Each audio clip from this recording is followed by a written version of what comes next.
चलिए अब मूव करते हैं ज्योमेट्रिकल प्रूफ ऑफ 0 डिग्री। देखो अभी तक जो टेबल हम लेके चल रहे थे शुरुआत में, उसको किस किस एंगल के लिए डील करना था? 0 डिग्री, 30 डिग्री, 45 डिग्री, 60 डिग्री और 90 डिग्री। यही हमारे सिलेबस में आती है अभी 10th में। ये बीच के 3 केसेस तो हमने पढ़ लिए कि जब थीटा की वैल्यू ये तीनों एंगल में से आती है तो we have geometrical proof for the same. बचे हैं सिर्फ एक्सट्रीम केसेस कि जब थीटा 0 है तब कैसे निकालना है और जब थीटा 90 है तब कैसे निकालना है। अब तुम खुद फील करके देखो कि थीटा इक्वल टू 0 और theta equal to 90 are purely imaginary cases. तुम खुद सोचो कि अगर तुम्हारे पास एक राइट एंगल ट्राइंगल है, जैसे देखो मैंने साइड में बनाया कि ये राइट एंगल ट्राइंगल लिया अपन ने, ठीक है, इसमें मेरे को ये वाला एंगल 0 बनाना है, रेफरेंस एंगल। तो तुम खुद देखो कि अगर मेरे को ये वाला एंगल 0 बनाना पड़ा तो एक तो 90 मेरे पास राइट एंगल ट्राइंगल में पहले ही है, तो दूसरे को भी क्या होना पड़ेगा, या मैं बोलूँ तीसरे को भी क्या होना पड़ेगा, एक और 90। लेकिन एक ट्राइंगल में 2 राइट एंगल तो हो ही नहीं सकते। या मैं बोलूँ कि अगर मेरे को 0 डिग्री बनाना है तो 0 डिग्री तो अगर मैंने बना दिया तो 2 लाइन एक दूसरे के ऊपर ओवरलैप कर जाएगी, तो वहां तो एंगल होगा ही नहीं। अगर एंगल ही नहीं होगा तो फिर वैल्यू कैसे लिखें? तो वैल्यू तो आती है, जब तुम टेबल देखोगे तो 0 डिग्री पे भी वैल्यू आती है, 90 डिग्री पे भी वी हैव फाइनाइट वैल्यूज। तो कैसे फाइंड करते हैं? तो अगेन आई विल एक्सप्लेन कि ये वाले जो केसेस हैं ये प्योरली इमेजिनरी होंगे, theta equal to 0 degree and theta equal to 90 degree. इनको हमको अज्यूम करके पढ़ना पड़ेगा। क्यों पढ़ना पड़ेगा? क्योंकि भैया इनकी वैल्यूज तो आपको दे रखी है, एग्जैक्ट दे रखी है, तो निकालनी भी पड़ेगी। निकालनी पड़ेगी तो देखो कैसे निकालते हैं, समझो। मैंने ये रेफरेंस एंगल लिया थीटा, ठीक है।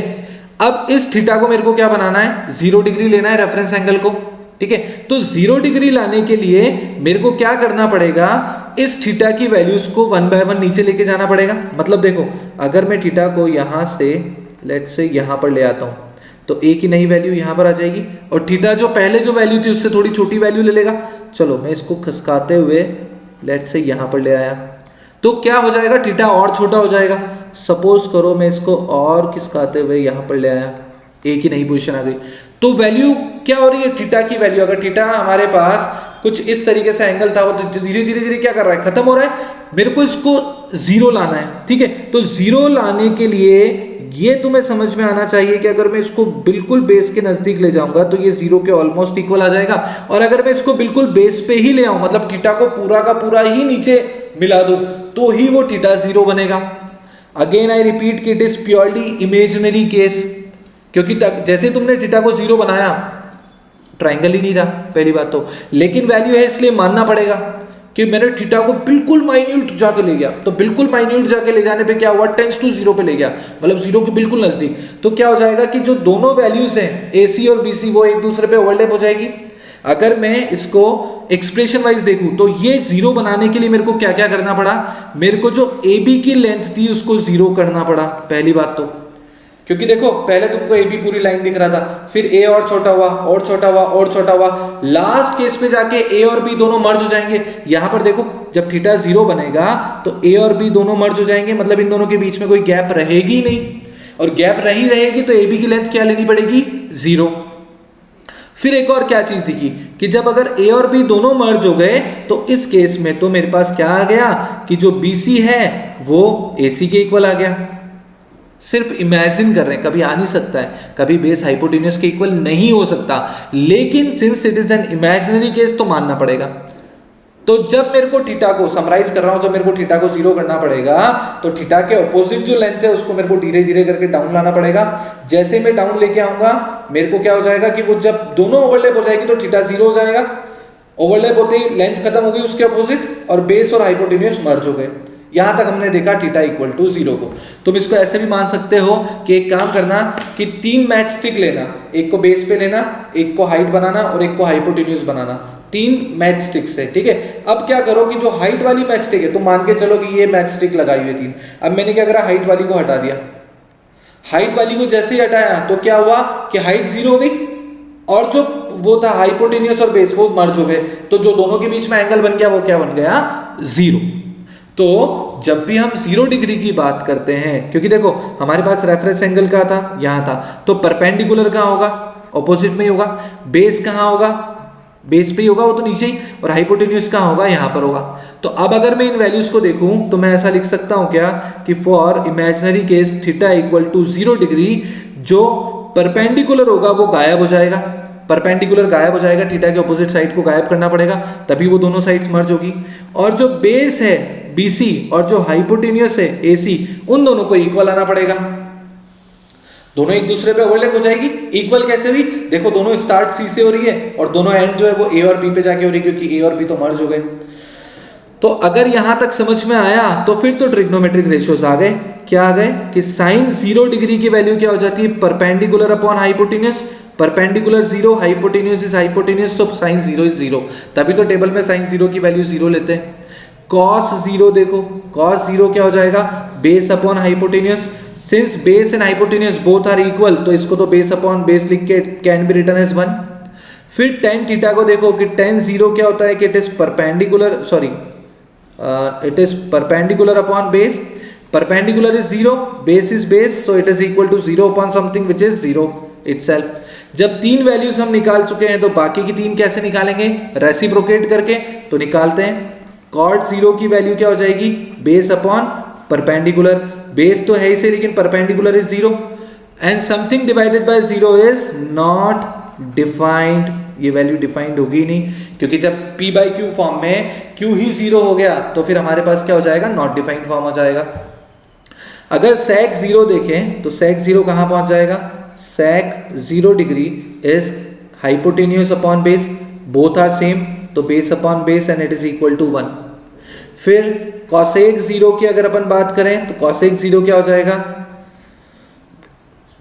Hypotenuse upon perpendicular. Now hypotenuse तो हाइपोटेन्यूस है, perpendicular is 0, something upon 0 is not defined.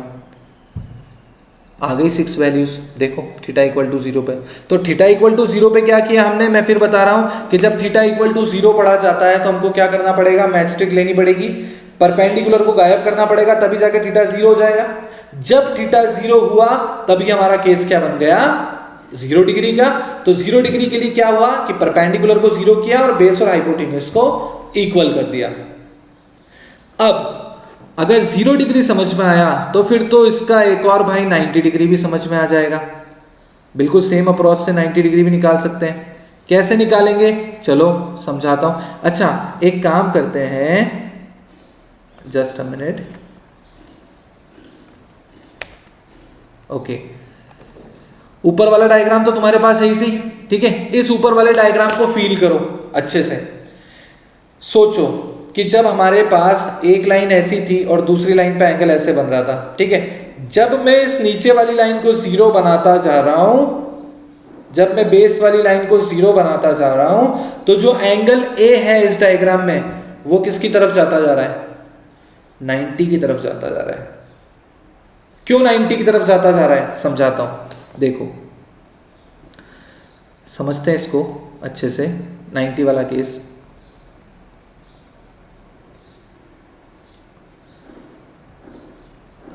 Late me change the ink.